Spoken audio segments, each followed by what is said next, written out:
Sakto sa sunod-sunod na Christmas party ang pagbabalik negosyo ng mga litsunan sa La Loma, Quezon City. Yun nga lang, matumal pa rin hanggang ngayon ang bentahan sa itinuturing na lechon capital. Kung bakit, alaman sa Express Report ni Carrie Cator.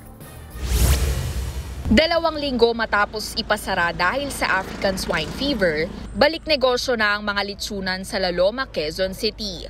Yun nga lang, matumal ang benta sa tinuguriang lechon capital. Si Bong, isa sa iilang dumayo roon ngayong araw. 6 na kilo ang kinuha niya para sa kanilang catering service, pero ang dating 3,000 pesos, 3,600 pesos na.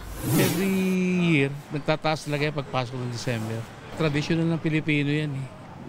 Hindi nawawala sa ano yan eh, sa pagkainan.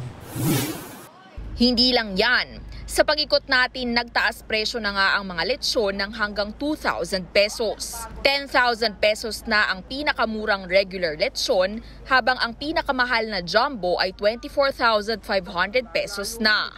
Ayon sa may-ari ng isang litsunan, lumobo ang gastos nang ipasara ng QC-LGU ang sarili nilang mga katayan dahil sa ASF. Magbabayad kami ng slaughterhouse, magbabayad pa kami ng transportation papunta rito. Kailangan yung magdadala rito, kailangan na naka-refrigerated van na accredited ng NMIS. Isa pang problema, wala na raw tumatanggap na slaughterhouse sa mga litsunan dahil mas inuuna yung mga suki nila sa mga palengke. Disyembre na pero mistulang ghost town pa rin itong kalye ng mga litsunan sa La Loma, Quezon City.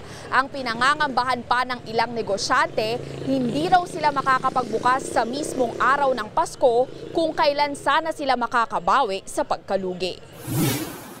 Hiling ng mga negosyante, payagan silang magamit pansamantala ang sarili nilang mga katayan para kahit papaano ay makabangon.